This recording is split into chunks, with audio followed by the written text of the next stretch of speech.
Okay, so today I'm going to show you how I would make a stencil because I really don't like having to go to the store and buy a whole bunch of different stencils. So I'll go on the computer, go on Word or Paint or whatever I want to make, and I will make what I want, make it big enough to where it fits on a page or however big I need it, and then I'll print it out and I'll cut the shapes out. So today I'm going to show you how to do that only using whatever I want to cut out and a pen, and if you'd like, a knife. I use a knife because it's a little bit easier. So I'm doing this one-handed with my phone in my other hand. I have really nothing else to do it with. So what I would do first is I'll go through and I'll do one line, and I'll go over that a few times to where it's dented through the other side of the paper. And I am pushing pretty hard, but not hard enough to where it cuts through the page and I'm just ripping the paper. And it's STI because I made a stencil of my name, and I'm doing a stencil of my cousin's name, and the first few letters would take too long to do, so I'm showing you the S, the T, and the I today.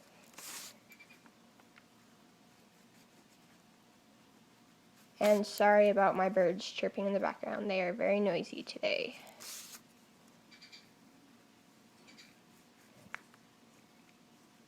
I would fast forward this, but I don't really know how, so.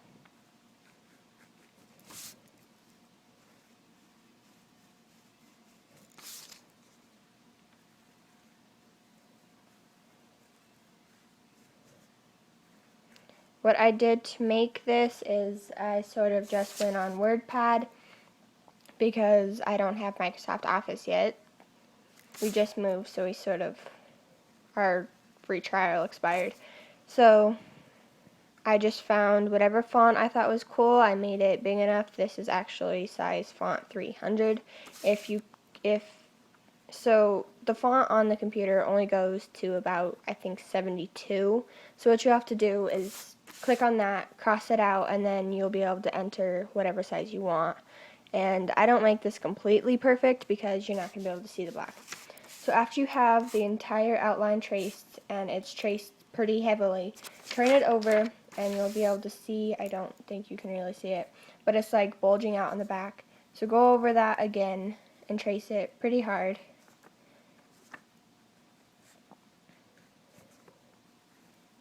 Not to where you're cutting through the paper. I will eventually have this down to where it's easy, to where all I have to do is, to where it won't take me very long to do this, and I will be able to make more videos on how I make stencils or how I use the stencils. My next video, I'll show you how I use the stencil since it is paper and it's not very sturdy. And I am just using normal printer paper, nothing special, I don't think anyways. Okay, so now that this is all traced again, it is from the back. I am using just a standard kitchen knife that my grandma doesn't really mind if I use. There is still hot glue on it. I was making pens. I hot glued feathers to pens, and then I wrapped the pens in ribbon and with hot glue, and the hot glue gun was really hot, so I got glue on the knife instead of my finger. And if you'd like to see what I mean by the pens, this is what I mean by the pens. This is a really bad one, but oh well. I'll show you. I'll make a video on how to do a different one. So I'm going to take the knife, and this knife isn't very sharp, so I'm not really worried about cutting myself. And I would normally use two hands for this, but since I only have one, just go over this a few times, and yeah. Sorry about the weird drawings on the book I'm using. I got really bored one day, so I just started drawing random crap because there was nothing else to do.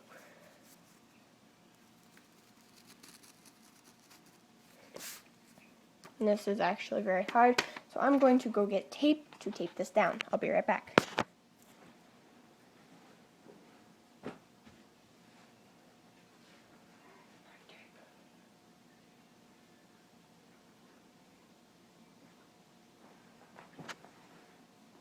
Okay, so I couldn't find my tape because I have no clue where it's at. So I'm just going to use glue, if I can find my glue, as I get it out.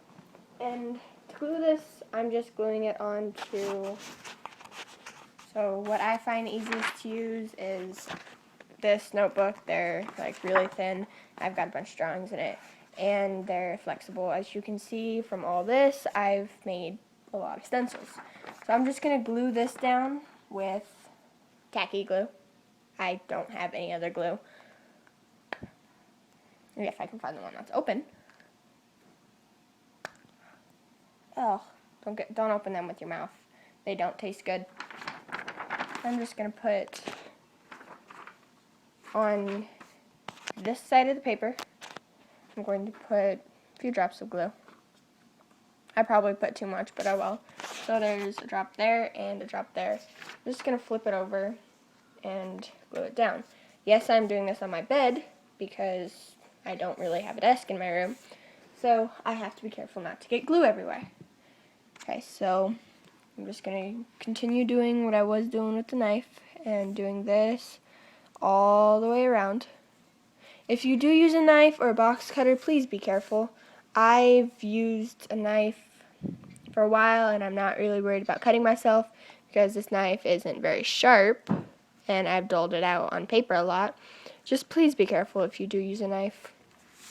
I would not like to get yelled at in the comments by someone who said, well, I used a knife and I was holding it just like you and all this, and I still cut myself and I had to go get stitches. Or my parents got really mad because I wasn't supposed to be playing with knives. My grandma does know I use this knife, and she does know I use this knife for this reason. She knows this knife is in my room for craft purposes, and she does not worry about it, or me, or my cousin, because it is out of reach of my cousin, and it is out of reach of any little kid that comes into my room. It's usually put away in either my craft bag or one of my craft boxes with all of my other craft stuff.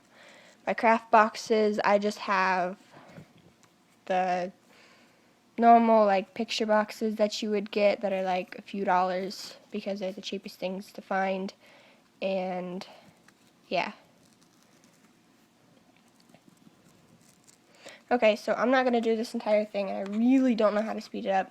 So I'm going to cut this part of the T off, just to show you how to take it off. I might have to do this a little bit, though.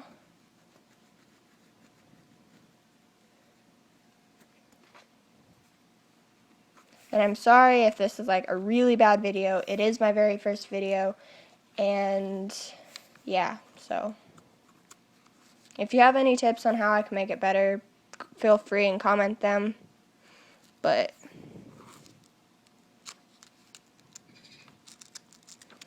I will make a video showing you how to use the stencil. And so once you get that off, you'll be able to do the entire thing. This curve really isn't that hard to do if just sort of trace it with the knife. Don't use a really fat knife to where you don't really have control over where the tip goes. I'm not completely worried about this because I'm just going to trace it onto, well, I'm making nameplates because I share a room with my cousin and putting them above our beds. So they're going to be traced on cardboard, painted, and eventually hung up.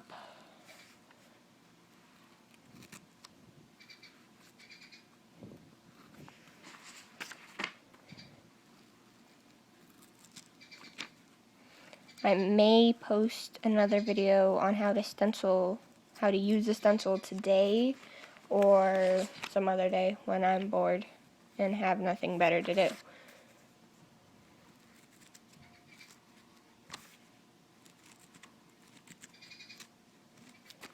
can use either a knife. I've tried just tracing it with pen over and over to where it's like really weak and I could just tear it out with a pen. I've used a box cutter, which was actually a little bit hard because they're sort of thick.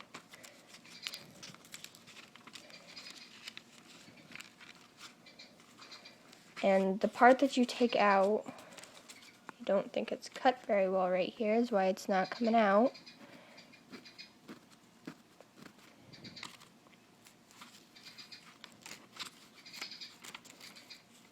And so I normally don't glue or tape this down. I normally just use, hold on, I'm going to have to put the camera down.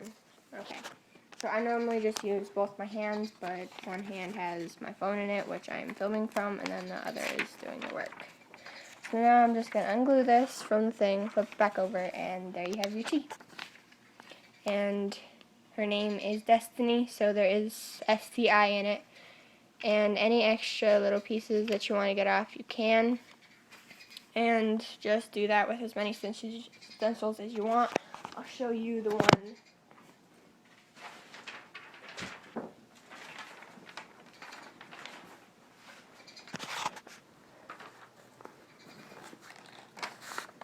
Here's the stencil of my name.